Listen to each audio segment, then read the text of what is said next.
کبھی ایسا ہوا ہے آپ کے ساتھ کہ دل میں کوئی بات آئی، کوئی خیال، کوئی نیا آئیڈیا، لیکن بس زبان پر آتے آتے رک گیا، صرف اس ایک سوچ کی وجہ سے لوگ کیا سوچیں گے؟ چاہے وہ میٹنگ میں کچھ بولنا ہو، کوئی نیا شوق اپنانا ہو جو ذرا ہٹ کے ہو، یا بس اپنی پسند کے کپڑے پہننا ہو، یہ احساس، یہ لوگ کیا سوچیں گے والا ڈر، پتہ نہیں ہم میں سے کتنوں کی زندگیوں کو کتنے خاموش طریقوں سے کنٹرول کرتا ہے۔ جی، یہ بہت عام بات ہے۔ تو آج ہم اسی گتھی کو سلجھانے کی کوشش کر رہے ہیں۔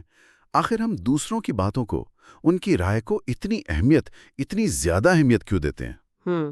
اور اس سے بھی اہم بات یہ کہ ہمارے پاس جو یہ مختلف ذرائع ہیں، کچھ نفسیاتی تحقیق ہیں، کچھ ذاتی تجربات پر مبنی بلاگز ہیں، کچھ ثقافتی اور مذہبی نظریے بھی ہیں، ان سب کی روشنی میں ہم کیسے اس جنگل سے نکل کر وہ حقیقی اندرونی خود اعتمادی جو ہوتی ہے وہ کیسے پیدا کر سکتے ہیں؟ جی، مقصد کوئی تکبر یا غرور پیدا کرنا نہیں ہے، بلکہ اپنی زندگی کو زیادہ آزادی، زیادہ سکون سے اپنی شرائط پر جینا ہے۔ بالکل۔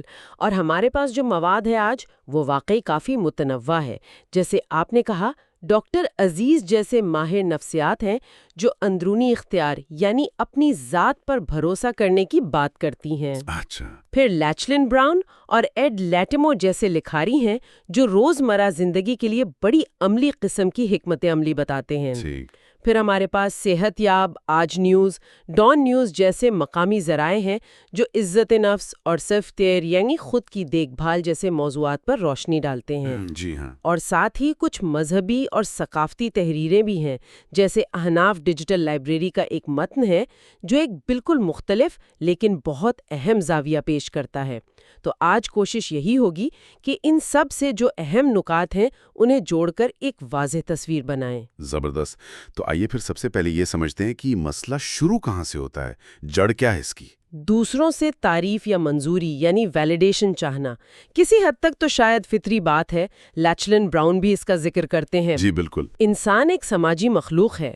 لیکن گڑبڑ تب ہوتی ہے، میرا مطلب ہے مسئلہ تب بنتا ہے جب ہم اپنی ذات کی قیمت کا تعین دوسروں کی نظروں سے کرنے لگتے ہیں۔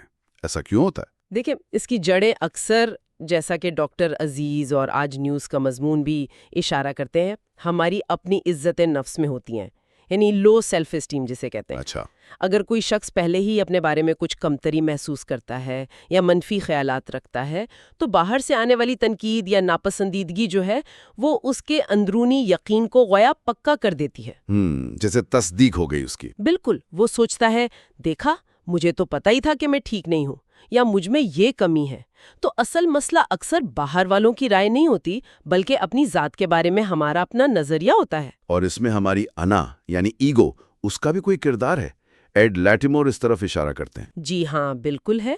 انا جو ہے وہ توجہ چاہتی ہے، کبھی مثبت کبھی منفی۔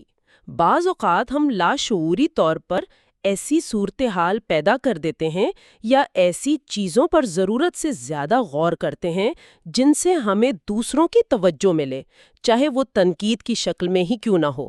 اچھا، یہ دلچسپ نکتہ ہے۔ جی، اور اردو ذرائع بھی جیسے صحت یاب اور آج نیوز وہ اسی بات پر زور دیتے ہیں کہ مضبوط عزت نفس یعنی خود سے ایک مثبت تعلق وہ نہ صرف ذاتی خوشی بلکہ زندگی میں کامیابی کے لیے بھی ایک بنیاد ہے۔ اس کے بغیر ہم ہمیشہ باہر کی منظوری کے محتاج رہتے ہیں۔ اور اس ساری کشمکش کے پیچھے ظاہر ہے کئی طرح کے خوف بھی کام کر رہے ہوتے ہیں نا، جیسے لوگ کیا فیصلہ سنائیں گے میرے بارے میں، کہیں مجھے مسترد نہ کر دیا جائے، یا یہ کوشش کہ میں بالکل نارمل سب جیسا نظر آؤں۔ جی ہاں، اور ایڈ لیٹیمور بڑی دلچسپ بات کہتے ہیں اس بارے میں۔ وہ کہتے ہیں کہ یہ جو نارمل دکھنے یا فٹ ان ہونے کی کوشش ہے نا، یہ اکثر ہمیں زیادہ بورنگ اور کم متاثر کن بنا دیتی ہے۔ جی، کیونکہ جو چیز ہمیں منفرد بناتی ہے، جو ہماری خاص بات ہوتی ہے، ہم اسی کو چھپانے کی کوشش میں لگ جاتے ہیں۔ صحیح۔ تو اگر مسئلہ اتنا گہرا ہے، ہماری عزت نفس، ہماری انا، ہمارے یہ سارے خوف، تو پھر اس سے نکلنے کا راستہ کیا ہے؟ کیا کوئی، جیسے ڈاکٹر عزیز کہتی ہیں، کوئی خفیہ راز ہے اس کا؟ وہ خفیہ راز دراصل کوئی جادوئی فارمولا نہیں ہے، یہ بنیادی طور پر ایک مائنڈ سیٹ شفٹ ہے، ایک بنیادی تبدیلی۔ اپنا اختیار واپس لینا۔ اپنا اختیار واپس لینا۔ جی، یعنی لوکس آف کنٹرول کو باہر سے اندر منتقل کرنا۔ ڈاکٹر عزیز اسے اندرونی اختیار، انٹرنل اتھارٹی دوبارہ حاصل کرنا کہتی ہیں۔ اس کا سادہ مطلب یہ ہے کہ دوسروں کی رائے سننے سے پہلے یا اس پر رد عمل دینے سے پہلے اپنی رائے، اپنے احساسات اور اپنے فیصلوں پر بھروسہ کرنا سیکھنا۔ خود سے پوچھنا، میں کیا سوچتی ہوں اس بارے میں؟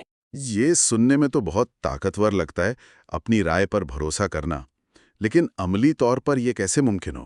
خاص طور پر جب سالوں سے عادت دوسروں کی طرف دیکھنے کی